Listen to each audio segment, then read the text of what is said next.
Hello and welcome to Jive Talking with me, Disco Dan. On today's episode we'll be taking a look back at the action from this past weekend here at House of Pain Wrestling, and we're going to kick things off with Hucknall from Friday the 10th of May.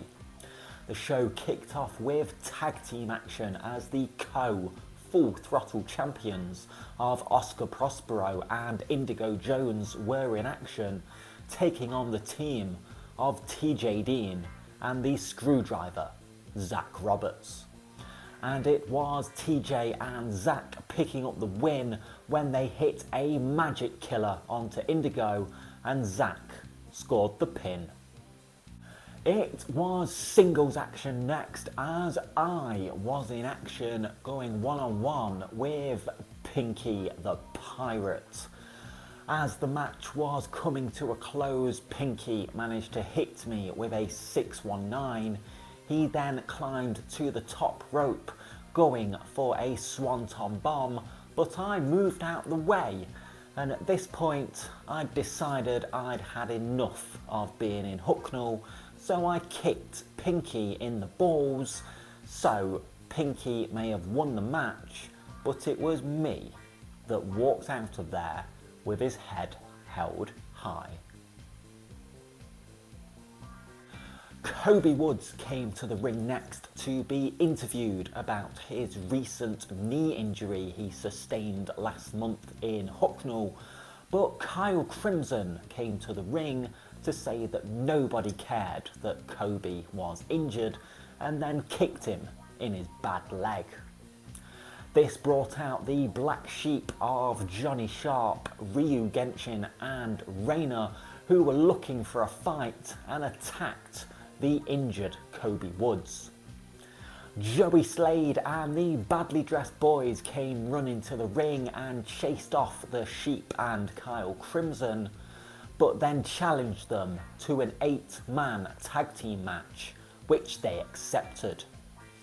As the match was going on, Kobe's leg proved to be an issue for him, and as the match came to a close, it was Kyle Crimson locking Kobe in a single leg Boston Crab and forcing him to tap out. It was tag team action next as Broforce of Mr. USA Lance Flashman and the Canadian Peter Sador took on Retrobeat of Kid Rothrock and John Allens. As the match was coming to a close, John Allens knocked out Peter Sador, but Kid Rothrock tagged himself in so that he could get the pin. Kid Rothrock then celebrated like he'd just won the heavyweight title, and as he was doing a lap of honour around the ring, Broforce attacked John Allens. Kid Rothrock eventually realised and came in the ring to make the save, but John Allens was not happy with Rothrock. In the main event of the evening, the House of Pain Heritage Championship was on the line as Nate Colt defended the title against Joseph the Fallen Star. Before the match, Joe Star said that if he didn't win the title, he would quit wrestling.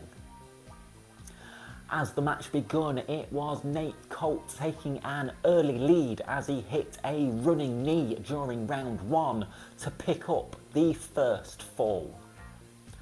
As we moved into round 3 with Nate in the lead 1-0, Joe ran at Nate, but Nate avoided him and rolled him up with a Briscoe roll to take the second fall and retain the Heritage Championship.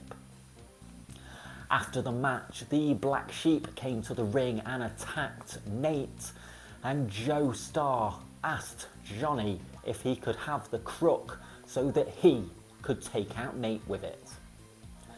Joe then turned around and hit Johnny Sharp in the head with the crook and saved Nate from the beatdown. After the match, Nate told Joe that he had one hell of a match with him and that he shouldn't quit, and that their friendship will lead to Joe Starr becoming great again. Moving on to the House of Pain debut in Stapleford now on Saturday, the 11th of May. The show kicked off with one of the co-Full Throttle champions, Indigo Jones, in action against the King of Mischief, Gerardin. Indigo said that the title is not on the line, but if Gerardin can somehow beat him, next time they are in Stapleford, he will give Gerardin a shot at the Full Throttle Championship. And it was Gerardin picking up the win and earning himself a future title match. It was tag team action next as the Skegness sexy boy Owen Ocean teamed up with the almighty Bjorn to take on the team of Jerry Jarvis and Max Chimera. As the match was going on, Max and Jerry collided with one another, and this allowed Bjorn the opening to finish off Jerry and pick up the win. Jerry tried to apologise to Max after the match, but Max was having none of this and stormed off, leaving Jerry alone in the ring. It was singles action next in the opening round of the #1 contenders tournament for the House of Pain Heavyweight Championship, with the remaining 3 matches taking place at Beeston on Saturday the 18th of May. The opening round match was the Team Textbook protege Kyle Crimson taking on Joey Slade. And it was Joey picking up the ring, meaning he advances to the semi-finals of the heavyweight title tournament. The House of Pain heavyweight champion Grayson Clay was in action next as he went one-on-one with the man that took him to the limit recently in Reneth, Alex Rue. As the match was going on, Grayson Clay hit a low blow out of the sight of the referee, which allowed him to pick up the win. In the main event of the night, it was tag team action as one of the tag team champions, the Shepherd, Johnny Sharp, teamed up with the massive Matlock to take on the team of the Powerhouse Punk, Mikey McLovin, and the House of Pain Women's Champion, Harley Harris. During the match, the referee Steve Dean got knocked down, and this allowed Kyle Crimson and Joey Slade to both get involved in the match. And as the match was coming to a close, Johnny Sharp went to use his crook as a weapon. Joey Slade prevented this though, which allowed Harley Harris to take advantage and pick up the win for the team. Moving on to South Normanton now on Sunday the 12th of May. This was a special charity show to raise money and awareness for the Nottinghamshire Air Ambulance Service. The show kicked off with a singles match as one of the co-Full Throttle champions, Oscar Prospero, went one-on-one with the Powerhouse Punk, Mikey McLovin, and it was Oscar Prospero picking up the win. It was women's tag team action next as the team of the Witch of the Ring, Spectra and Charlie Ace took on the team of Lights Out, Lexi Morgan, and the House of Pain Women's Champion, Harley Harris. And it was the team of Harley and Lexi picking up the win. It was singles action up next as the Imperial Dragon went one-on-one with the suntan Superman, L.J. Heron. This was a hard-hitting heavyweight clash which saw L.J. Heron picking up the win. The main spectacle, Tristan Wheeler, was in action next as he went one-on-one with Axel Justice, and it was Axel making easy work of Tristan to pick up the win.